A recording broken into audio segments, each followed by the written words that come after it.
কিছুদিন ধরেই গুঞ্জন উঠেছে সাকিব ও শিশিরের বিবাহ বিচ্ছেদ নিয়ে।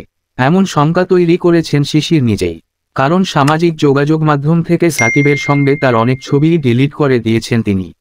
তবে বৃহস্পতিবার 15 আগস্ট এক দীর্ঘ পোস্ট করে সাকিব পত্নী জানান, তাদের সম্পর্কের কোনো অবনতি হয়নি। আর সকলকে পরিষ্কার করে জানিয়ে দিয়েছেন যে সাকিবের সঙ্গে ছবিগুলো ডিলিট করেননি তিনি। শিশির দীর্ঘ পোস্ট করে নানা বিষয়ে কথা বলেছেন। সেখানে তিনি প্রথমেই লেখেন, আপনার হয়তো তার সাকিব আল হাসান ক্যারিয়ার এবং পছন্দ নিয়ে ব্যক্তিগত মতামত থাকতেই পারে, তা আমি অস্বীকার করব না। প্রত্যেকেরই বাক স্বাধীনতা আছে, কিন্তু দয়া করে এটি আমাদের সম্পর্কের সঙ্গে মেশাবেন না।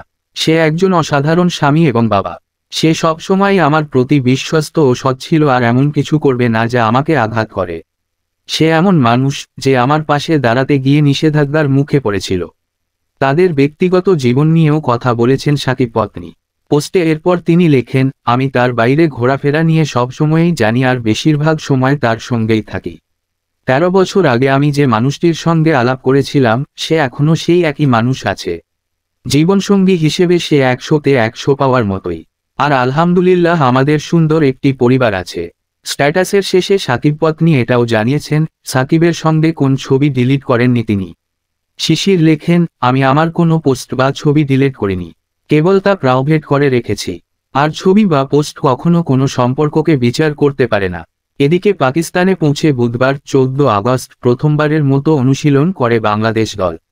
কানাডায় গ্লোবাল টি20 লিগ শেষে সরাসরি পাকিস্তানে দলের সঙ্গে যোগ দিয়েছেন সাকিব আল হাসান। দলের সঙ্গে অনুশীলনও করেছেন বাংলাদেশের সাবেক অধিনায়ক।